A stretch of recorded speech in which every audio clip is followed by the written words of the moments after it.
Hey guys, you're watching Mirage Gaming with Mizo here.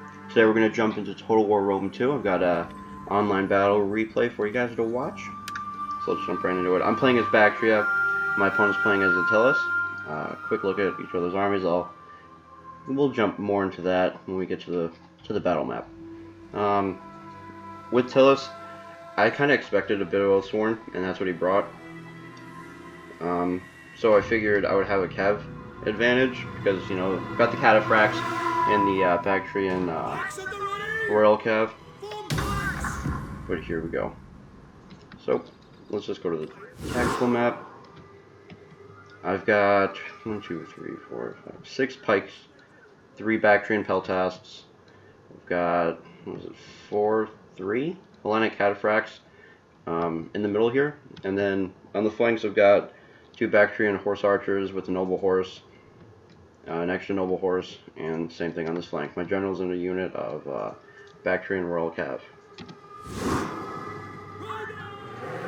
So he's got mercenary Thracian Cav. They're a skirmisher Cav, and on his flank there, noble horse. Let's see, Oathsworn, 3 of them there. A lot of tribal warriors and a unit of Levy Freemen. He's backing up his mercenary Thracian Cav with 2 light horse, so there's nothing but Cav superiority. On this side, my Bactrian Royal Cav could definitely handle these light horse, and I didn't realize that for this battle while I was playing it. Look at those deer. 2 deer. Forget the battle. Just let's watch this guy for a while. Look at him. So we're already starting to engage with his Thracian Cav. We outrange them, so that's always nice. We're starting to take them down. They've already lost almost 20 of their men, and he's moving his lines up. So when you're playing as Tylis or the Adricene Kingdom, most barbaric tribes, they're really going to rely on their charge, which isn't going to do them, too much good against a pipeline. So they're going to have to skirt around the sides, and that's what they try to do. He's going to be harassed by these horse archers there, and I'm flirting with the idea of putting this noble horse into his backlines, which doesn't do too much good because he brought no skirmishers other than these Numidians. So over here, he just YOLO charges his light horse into my noble horse, and then I rear charge them with my other unit of noble horse. These horse archers are doing pretty well, 44 kills and 33.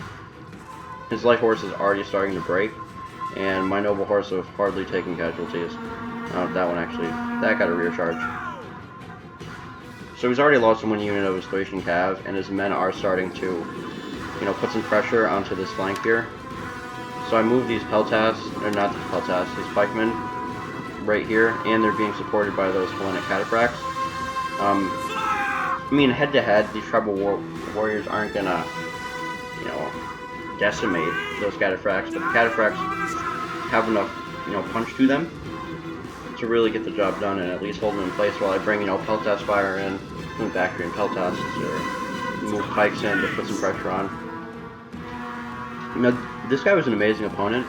He really knew how to play with the Tylis, and he knew where to put pressure, when to put pressure, and how much pressure to put on.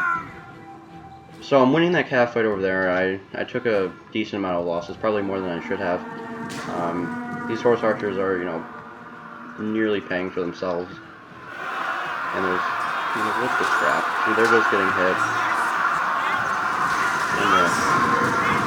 In the back here, by those arrows, and he's just got a glob of units there. I will admit that I'm not the best with pikes, so I don't really,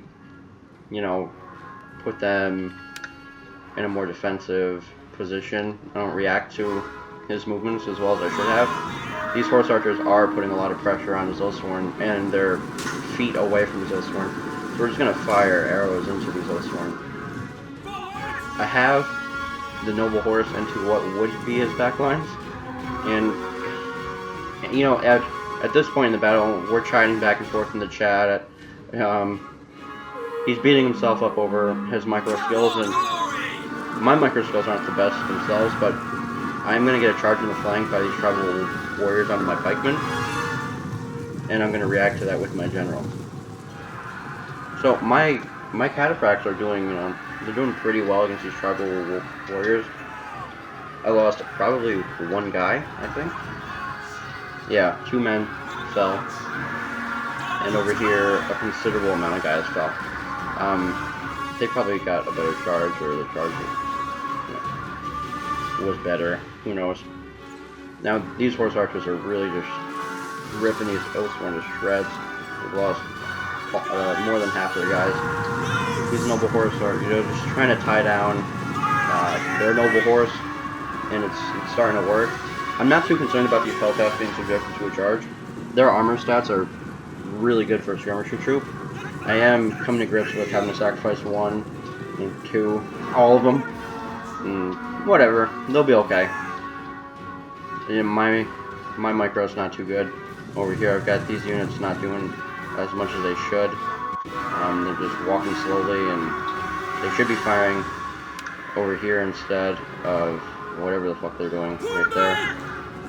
But I am starting to lose, this unit of Peltasts. And my horse archers on this flank are still steadily firing in. And the battle is looking like it can go either way. There's a lot of confusion in my line. I don't have a solid formation. It's kind of just all-out chaos. And I'm trying to pull my general back, because I see he's putting a little bit of pressure on him with these 2 units of Oathsworn. So I want to keep my general safe. I just dropped a rally. And these guys are coming... Nope, they just started to waver. Now they're back. So, once more his micro's starting to suffer over there. He could really be using that little bit of light horse left to get a little bit of a charge in. These horse archers are just continuing to put the pressure on these Oathsworn and tribal warriors. So my pikes are just not doing well. Like, there are 3 kills and they've lost 20 of their guys. It's almost embarrassing. I didn't want to put a pike box down, so I kind of just, gave him a way in. I don't really like to put a pike box anywhere. It's cheating. It's kind of like a cheap move to do. It doesn't make the game fun. I'm not that competitive. I don't mind winning often, but I'm not going to be an asshole. I'm not saying if you do a pike box you're an asshole, but no, you're kind of an asshole. So his Freemen just get absolutely destroyed. I shouldn't be wasting their ammo on a shattered unit. I should be hitting them right there.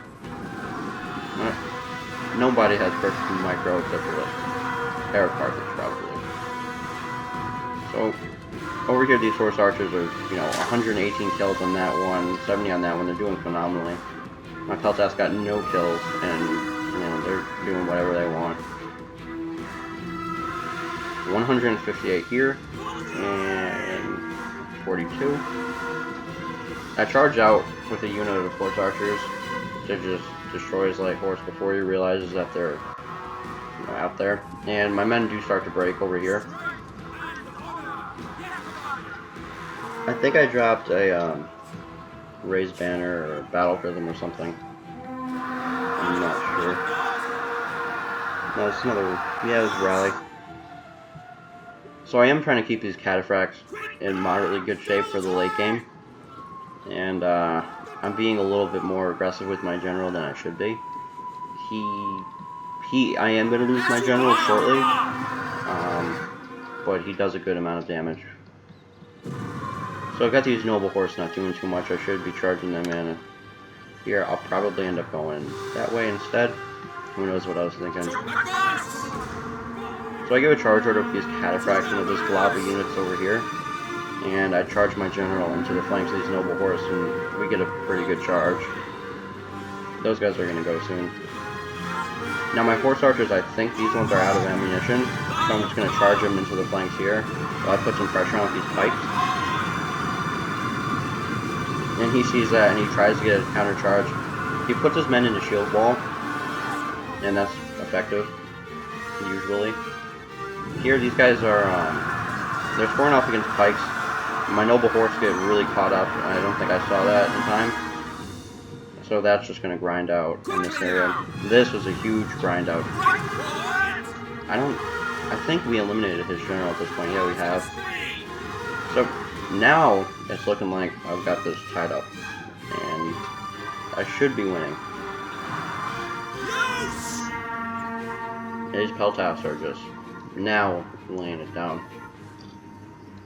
Nearly 50 kills. My horse archers have done phenomenally, and I've just recently actually started to bring more horse archers. I'm starting to appreciate them. They do require a good deal of micro, but that's okay. So I suffer a huge charge by these tribal warriors into the flanks of my pike, and these guys are going to hold for a good amount of time. I'm not too sure what I was thinking with these horse archers. I should have just charged. Well, why not use your fucking trip schools, man? I should have charged there. I have no idea why I'm doing this. And here's where my micro stuff is just suffering. These noble horses would really help if I realized that they came back. They should be coming back soon. We are starting to win over here. Those tribal warriors are starting to fall. They are at the front of these pikes. So that speaks for itself. Pikes are almost terrible to use.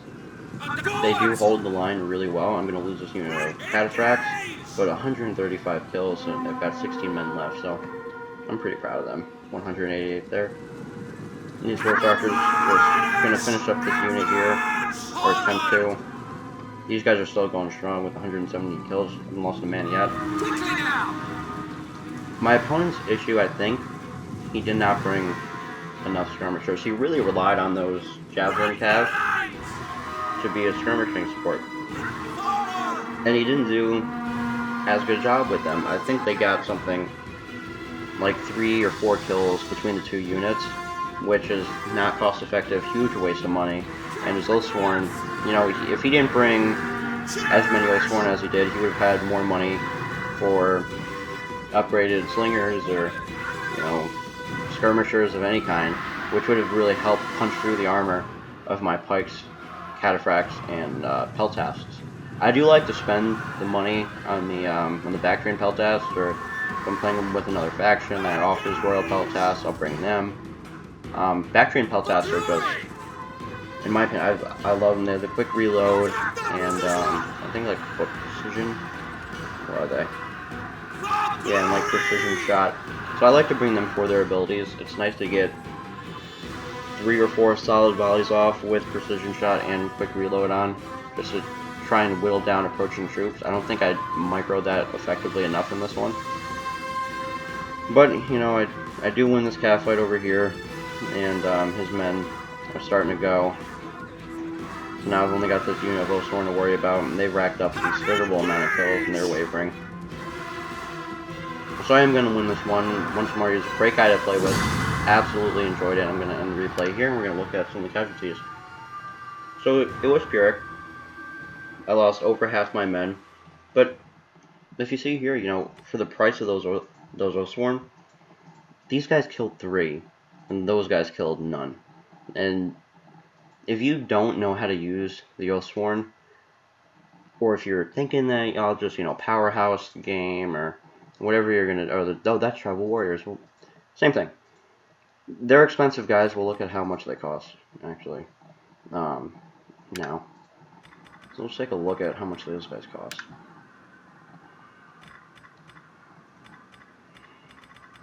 Tylis. Yeah, 740, and then those Oathsworn cost 1340. So instead, he could have bought a bunch of slingers and had an answer to my horse archers, but he didn't. And I'd love to play with him again. He wasn't a sore loser at all. Great guy, and I'm not the best at this game, and I'm sure there's plenty of people that are way better than me. But I do think I got the upper hand and outmaneuvered him. So, make sure you like, dislike, comment, subscribe, whatever you want to do, and watch more. We'll always be uploading, horror or grand strategy games, maybe a little multiplayer stuff like On the Forest or Don't Starve Together. But yeah, thank you guys so much.